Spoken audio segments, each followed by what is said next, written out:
तुम्ही असं वांग्याचं भरीत खाल्लं आहे का?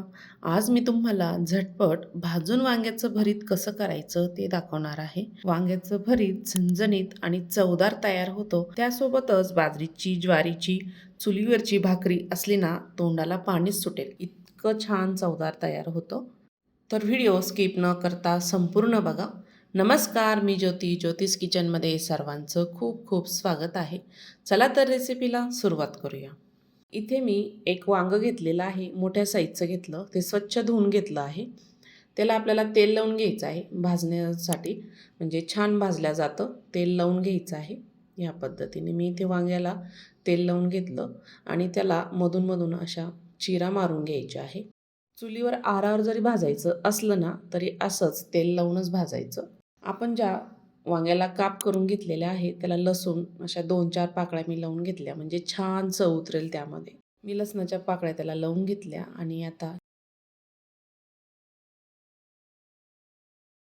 गॅसवर जाळी ठेवलेली आहे, त्यावर वांगं ठेवलं आणि आपल्याला फुल गॅसवर किंवा मध्यम आचेवर ऑन ऑफ करत हे वांगं छान असं भाजून घ्यायचं आहे पूर्ण साईजनी.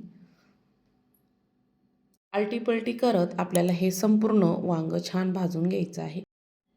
चाकूने वांग्यावर अशा चिरा मारण्याची गरज आहे, कारण वांगं फुटू शकतं. त्यामुळे अशा चिरा मारून घ्यायच्या आणि छान पद्धतीने आपल्याला खरपूस असं वांगं भाजून घ्यायचं आहे. ह्या पद्धतीने सर्व बाजूने छान वांगं भाजून घ्यायचं.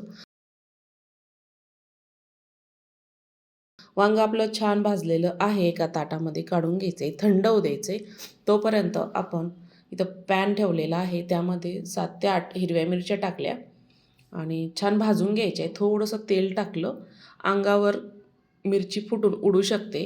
जरा सावधगिरीने आपल्याला ह्या मिरच्या भाजून घ्यायच्या आहे. तेल टाकल्यामुळे लवकरच मिरची भाजल्या जाते आणि छान चवीला होते.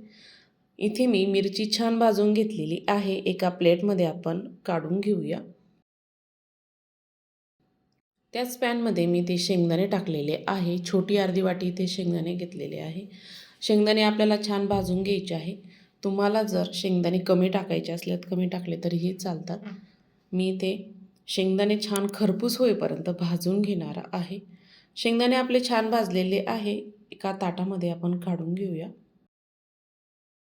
भरीत करण्यासाठी जास्त साहित्य लागत नाही. झटपट असे 2 ते 3 साहित्यामध्ये तयार होतं. वांगंही आपलं बऱ्यापैकी थोडं थंड झालेलं आहे, तरी वाफा निघतातच आहे.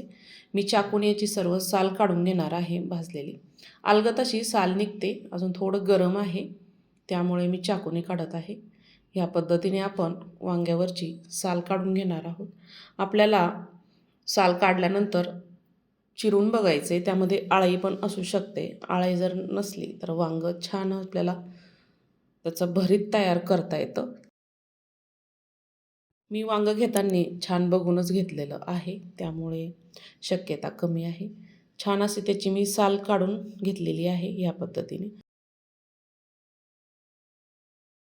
मधोमध चीर मारायची. बघू शकता वांगं आपलं छान निघलेलं आहे. अजिबात त्यामध्ये कीड नाही आहे किंवा अळई पण नाही आहे. मस्त असं वांगं भाजलं गेलेलं आहे, खरपूस असं. असं वांगं भाजून घ्यायचं म्हणजे भरीतही झणझणीत तयार होतं. चवीला तर अप्रतिम लागतं. हेच वांगं जर आपण चुलीमध्ये भाजलं ना, त्याची चव दुप्पट तिप्पटनं वाढते. पण आता आपल्याकडं चूल नाही, त्यामुळे गॅसवरच भाजलं. छान असं मी बारीक करून घेतलं, स्मॅश करून घेतलं. आपण जे भाजलेले शेंगदाणे आणि मिरच्या एका छोट्या मिक्सरच्या भांड्यामध्ये टाकून घेतल्या. त्यामध्ये लसूण टाकलं 10-12 पाकळ्या आणि झाकण लावून कोरडंच असं फिरून घ्यायचं आहे, जाडसर असं. ह्या पद्धतीने मी इथे मिक्सरला छान फिरवून घेतलं आहे. गॅसवर आता पॅन ठेवलेला आहे, त्यामध्ये तेल टाकलं. आपण बारीक करून घेतलेलं शेंगदाणे आणि मिरची ह्यामध्ये टाकून घेतली आणि छान परतून घ्यायची 1 मिनिटभर. 1 मिनिटभर परतल्यानंतर आपण स्मॅश केलेलं वांगं त्यामध्ये टाकून घ्यायचं आहे. चवीपुरतं मीठ टाकायचं आहे. तुमच्याकडं जर कांद्याची पात असली ना, ती टाकली तर अजून चवदार होईल. माझ्याकडं नव्हती, म्हणून मी या पद्धतीने वांग्याचं भरीत तयार केलेलं आहे. तुम्हाला जर देठ वांग्याचं नसेल टाकायचं तर नका टाकू. मी इथं टाकलेलं आहे. छान चव येते वांग्याच्या देठामुळे, त्यामुळे मी इथे ठेवलेलं आहे. छान एकजीव करून मिक्स करून घ्यायचं आहे. 3 ते 4 मिनिट छान शिजू द्यायचं आहे या पद्धतीने. कारण आपण भाजून घेतलेलं होतं, जास्त वेळही लागत नाही. आपलं वांग्याचं भरीत तयार झालेलं आहे. आता छान सर्व करूया. तुम्ही हे छान बाजरी ज्वारीच्या भाकरीसोबत हे वांग्याचं भरीत खा. खूप छान लागतं. ह्या पद्धतीने नक्की तयार करून बघा. आजची रेसिपी आवडली असेल तर ज्योतिष किचन चॅनलला सबस्क्राईब करा, बेल आयकॉनला क्लिक करा, म्हणजे नवीन रेसिपीचे नोटिफिकेशन सर्वात आधी तुम्हाला मिळेल. संपूर्ण व्हिडिओ बघितल्याबद्दल सर्वांचे धन्यवाद.